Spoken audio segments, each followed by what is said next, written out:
Well, this morning we are continuing our series in the book of Proverbs. The title of the series is The Knowledge of God, taken from Proverbs chapter 2. This morning's title is The Home of the Wise, taken from Proverbs chapter 24. However, I'm also going to be going to the Song of Solomon because it's wisdom literature written by Solomon, who also wrote Proverbs. I'm very selectively picking my passages from the Song of Solomon, if any of you are concerned. And then we're going to end a little bit with, some people are like, Song of Solomon, he's not going to read that in church. So only the birthday girl knows. Anyway, Proverbs chapter 24, verse 3 says this: by wisdom a house is built. And yes, he's talking about a literal house because, can you imagine the first carpenter who was like, you know what I think we can do? I think we can put a second floor. What do you mean a second floor? You only need to walk on one floor. No, people can live above where the other people live. And they're like, oh, no, how can you do that? And he said, I'm going to create steps. And they're like, yes. What are steps? So it took wisdom to build a literal house, but a home takes wisdom. And Solomon says, by wisdom a house is built, and through understanding it is established. Establishes the idea, it becomes strong. Through knowledge, its rooms are filled with rare and beautiful treasures. And we know rare and beautiful treasures are things like gold and rubies. But we also know from the last verse we looked at last week that gold and rubies are nothing compared to the true treasures of life. The treasures of wisdom. The treasures that come with a wise life. The treasures of a home that is life-giving and safe. See, there's a couple of words that have been going around now for maybe the last 30 years in psychology. They talk about safe people and toxic people. People that are going to corrode you and eat away and destroy, or people that are going to nurture and set free and build up. And it is through wisdom, it is through knowledge, it is through understanding that we have a beautiful, beautiful home. And who doesn't want a beautiful home? And I don't mean the house again. That's beautiful too. But actually to go home, and it's a place that you want to be. It's a place that you long to be. It's a place that you can't wait to be. Rather than how so often home is the last place you want to be. There are people who stay at work longer so they can avoid home.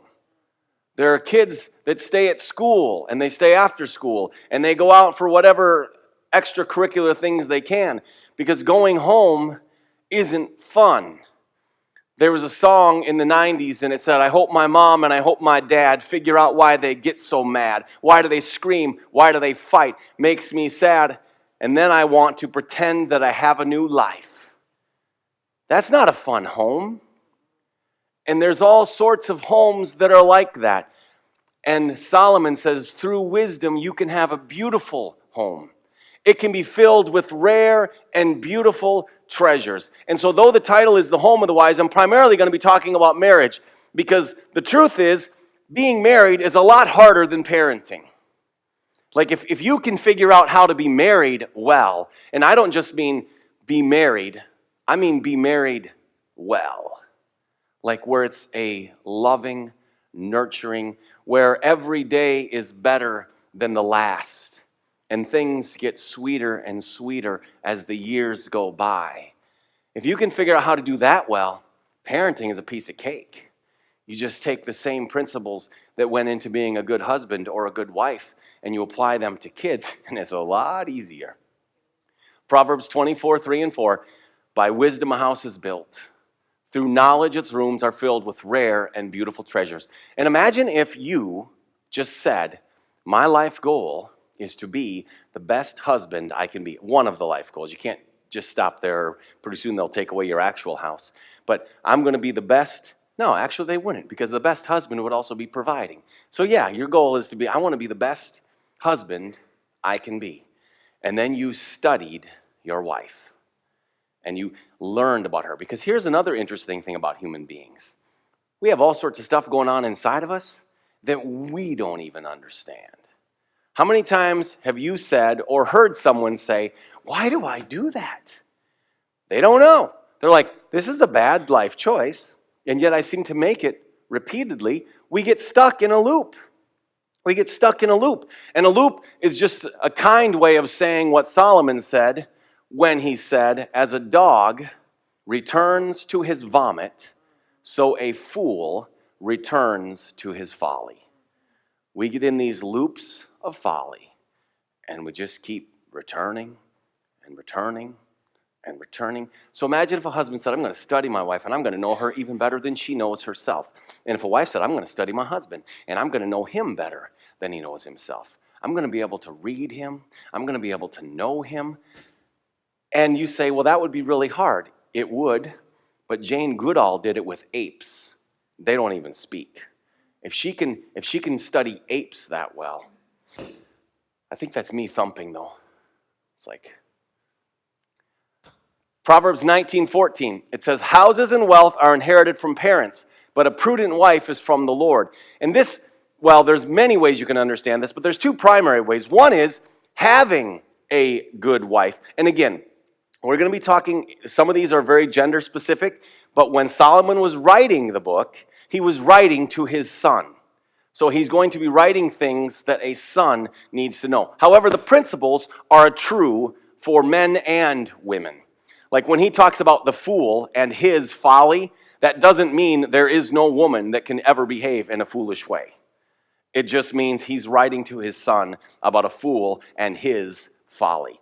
So he says, houses and wealth are inherited from parents, but a prudent wife is from the Lord. And so the two primary ways to understand this are, first, if you happen to marry a wonderful, wonderful spouse, that's a gift. One of my professors at Crown College, Wilbert Ratledge, I asked him once, because his wife was pretty amazing. I asked him, did you know how amazing she was when you married her?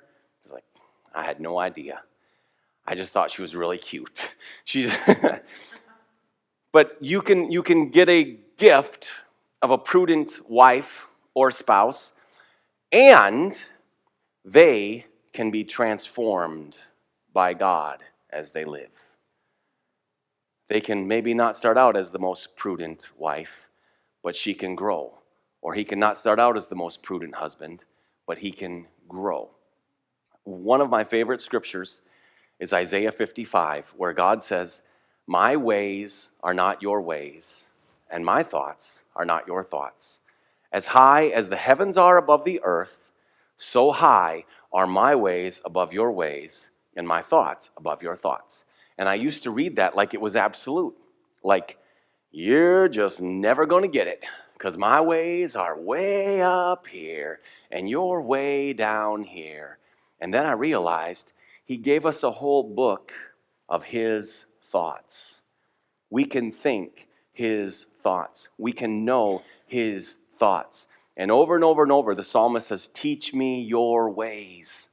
Teach me your ways. Moses said, show me your ways. So we can learn his thoughts and we can learn his ways. And then we can have wisdom. And so think about how powerful wisdom is. And it's hard in our kind of messed up emotional lives, but think about it in the medical world. Do you realize there was a time when sailors would go sailing and they would all get really sick and no one knew why? And they're all like, must be something about the water. They get out there and they all get scurvy and we can't figure it out. And they just keep sending them out. Did they get scurvy? Yep, they did. Let's send out another batch. Did they get scurvy? Yep, they did. And then somebody says, I have an idea.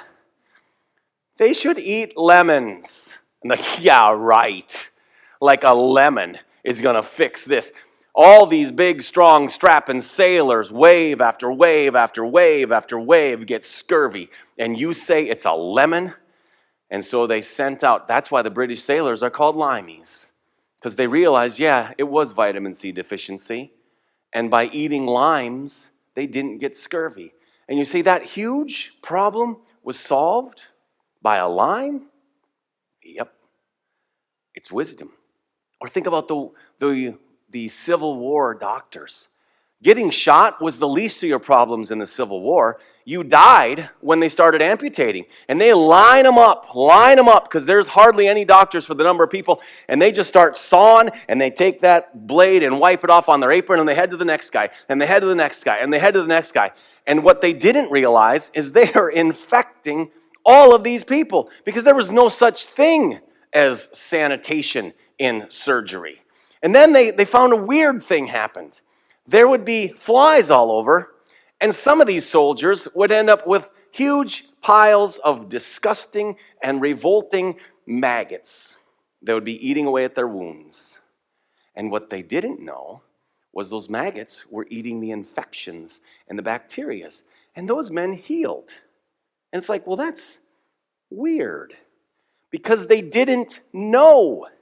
They didn't understand the concept. I mean, try explaining this to a Civil War doctor. Well, you see, there are germs. Ah, yes, germs. What are they? Things you can't see. What do they look like? I don't know. I can't see them. What do? Well, they're bad. They get people really, really sick. It's like, oh, yes. So you're saying it's not the bullets. It's germs. Yeah. But now we know every hospital door has you sanitize, you walk in, you walk out, because they understand how things are spread and infections and disease. And it seems like a simple fix. You mean like washing my hands will fix that? Yep. Yeah, right. Why don't you tell me to eat a lime? Well, in so many similar ways, our relationships are destroyed because of things as simple as washing our hands and eating a lime. But we can't see it, and we don't know it. And it's how we've always been, and it's who we are. And so we say, well, they just have to love me the way I am. They just have to, they just have to learn. If you love me, you will love me all the time. This is what you do. Well, wisdom teaches us how to build a home. And it says houses and wealth are inherited from parents, but a prudent wife is from the Lord, because we have to grow and we have to learn. Proverbs 12:4 says this, a wife of noble character is her husband's crown. She is his glory. She watches over him, she protects him, she keeps him, she nurtures him, she restores him, and the same thing for a good husband. See, going back to Genesis chapter 2, what a husband and wife really are is the grace of God in each other's life. Something was missing in Adam's life, and God had some grace on him. And he gave him something he hadn't earned and didn't deserve, and he brought him Eve. And the husband is to protect and care for. That's why the Apostle Paul said, husbands, love your wives as Christ loved the church and gave himself up for her. He washes her. That's what husbands are to do. He says a wife of noble character is her husband's crown, but a disgraceful wife is like decay in his bones. And people that are stuck in awful marriages where one person is destroying, it's rotting them from the inside. Proverbs 14:1, it says, the wise woman builds her house, but with her own hands the foolish one tears hers down. I mean, just think about a literal house.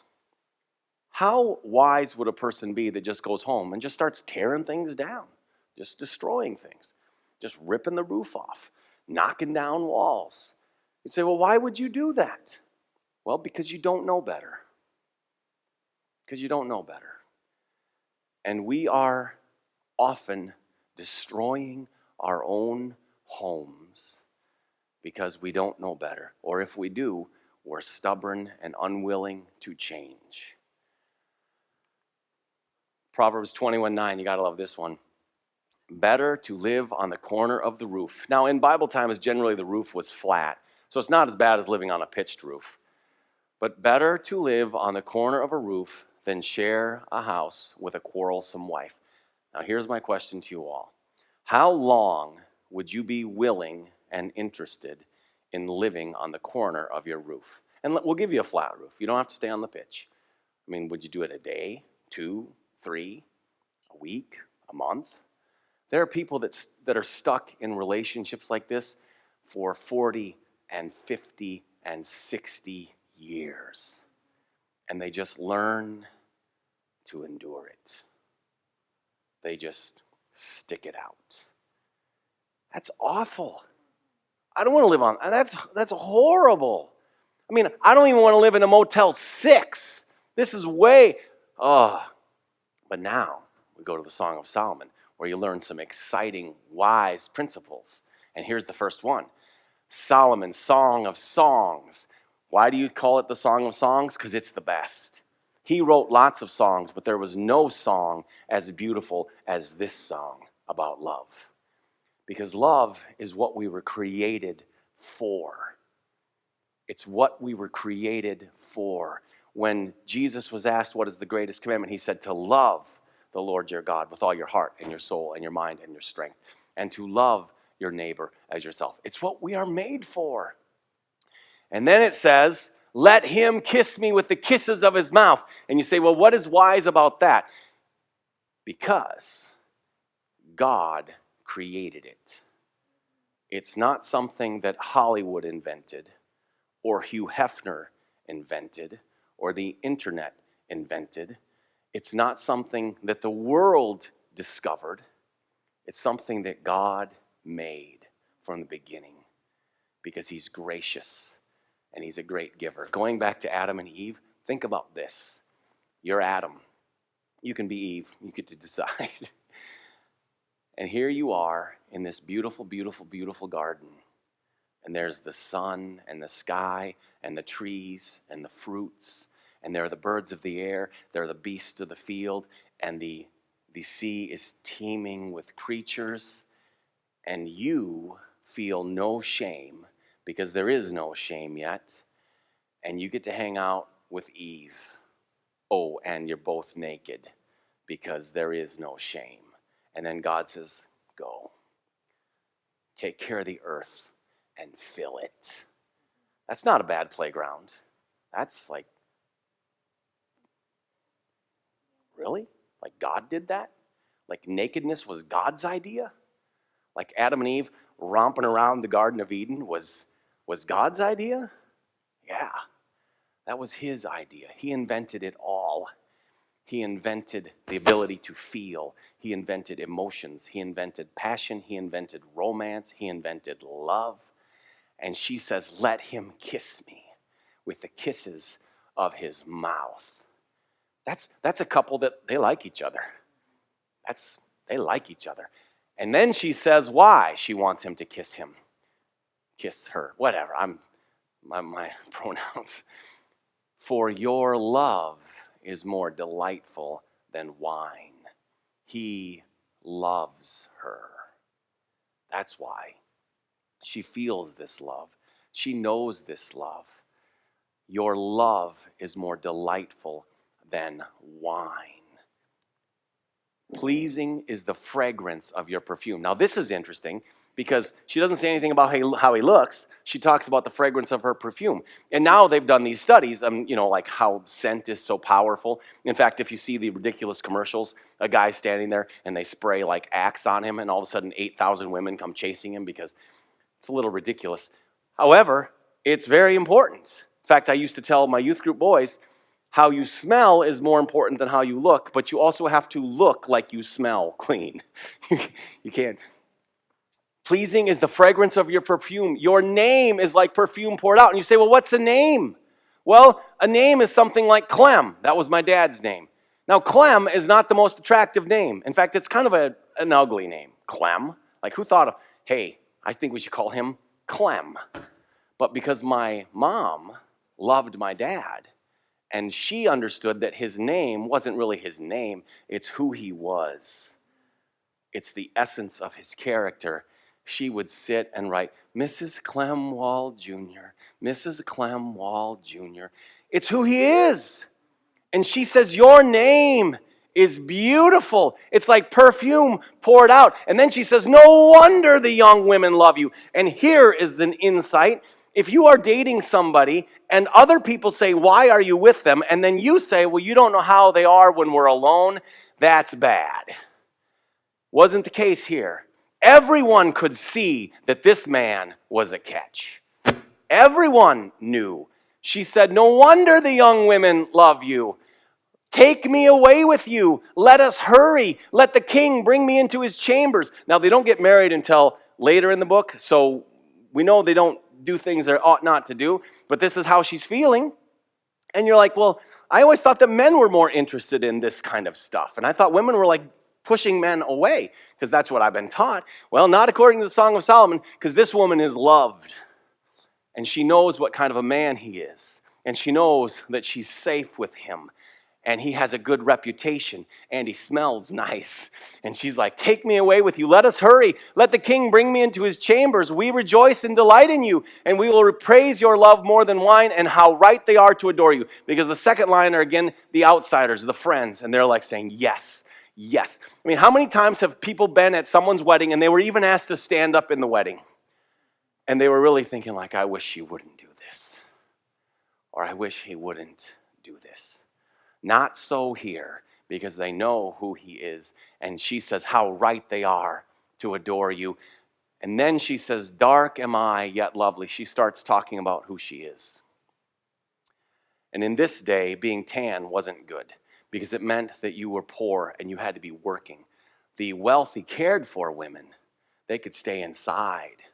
Their skin wouldn't get burnt, but not this girl. She says, dark am I, yet lovely, daughters of Jerusalem. I know I'm attractive, but I don't look the way I wish I did.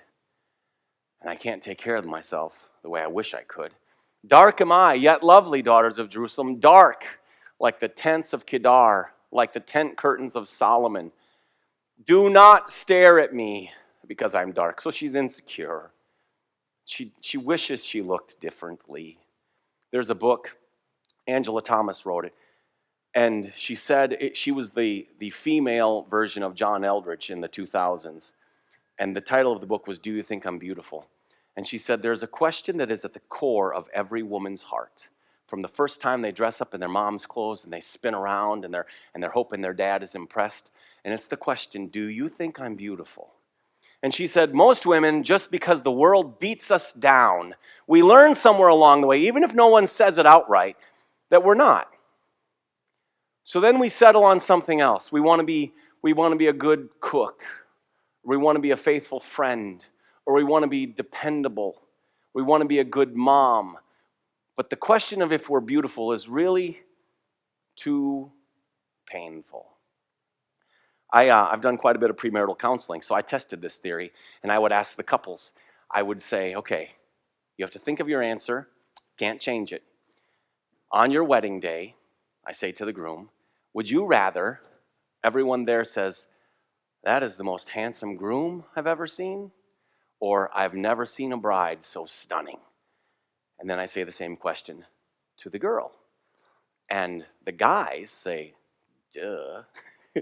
I want everyone to say how beautiful she is. And the girls say something like this, well, this kind of sounds selfish, but I want them to say how beautiful I am. Because being beautiful is in her nature. It's what she wants to be. It's how she was created. And here's the man who's longing for her beauty. And so she says, do not stare at me because I'm dark, because I'm darkened by the sun. And then she explains it, because my mother's sons were angry with me, and they made me take care of the vineyards. I had to work outside in the heat because my brothers, who should have protected me, didn't. And then she says, I wasn't able to take care of my own vineyard. So please don't stare. And then she says, tell me, you whom I love, because she wants to go see him. Tell me, you whom I love, where you graze your flock and where you rest your sheep at midday. Why should I be like a veiled woman? Now, a veiled woman is code for a lady of the night, which is also code, but I think you understand. She says, if I'm wandering around out in the pastures, what are the shepherds going to think I am? Protect me. I want to come and see you. Tell me where you are. Why should I be like veiled women beside the flocks of your friends? And then he says, his first words in the book, if you do not know. Oh, by the way, he has to interrupt himself. Most beautiful of women. That's who you are.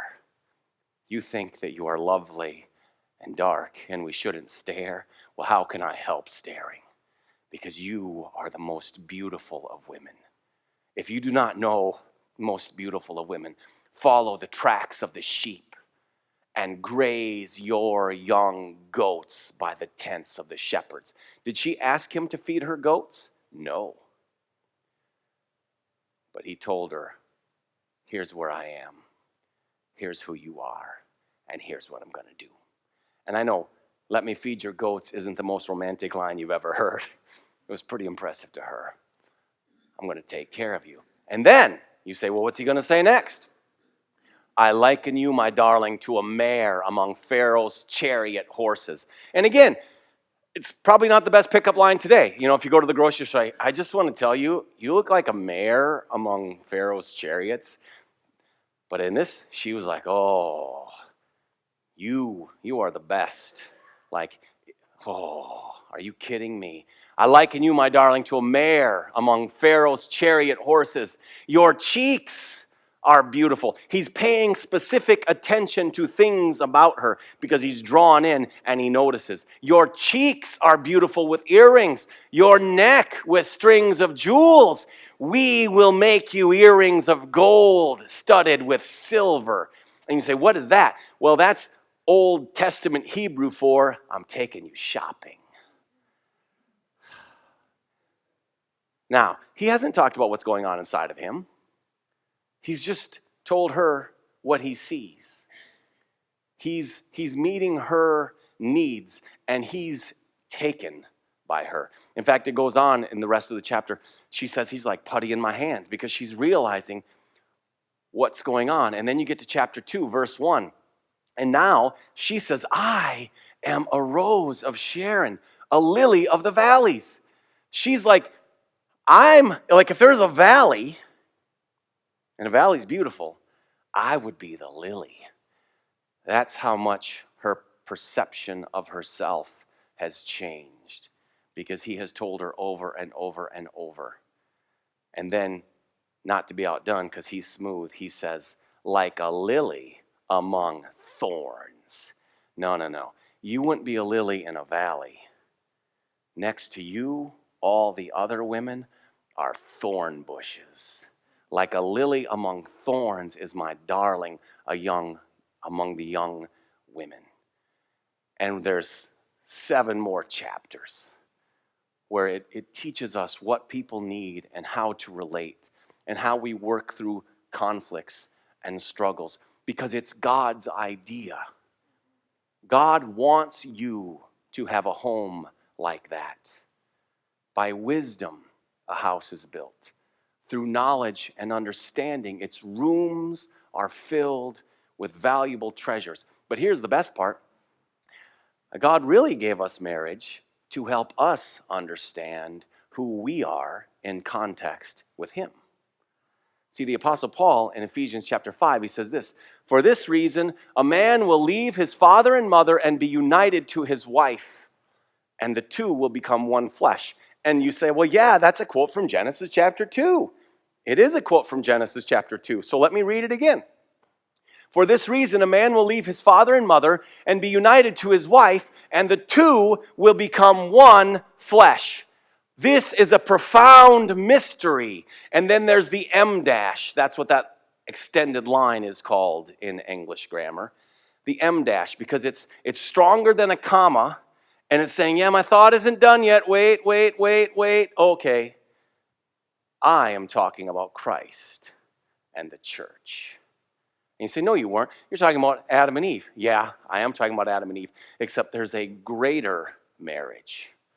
There's a greater love story than that of Solomon and the Shunammite, than that of David and Abigail, than that of Ruth and Boaz. The greater love story that is all through the Scripture is Jesus and the church. He loves you so much. He laid down his life because he wants to be with you forever. Third Day wrote a song, and it said, I've heard it said that a man would climb a mountain just to be with the one he loves. Well, all those words are an empty emotion. It has never been done. but I walked the hill of Calvary. That's some mountain to climb, to be with one that you love. You are deeply and dearly loved by Jesus. He wants you. And we can not only have this beautiful relationship with him, but we can love one another as Christ loves us. We can have homes where wisdom reigns and love abounds. And it's all possible because he made it so. Because he gave his life. He sat there with his disciples and he said, "This is my body broken for you." And they didn't understand the power of that bread, and they didn't understand the power of that cup, but it was the cup and the bread that was going to make everything right again.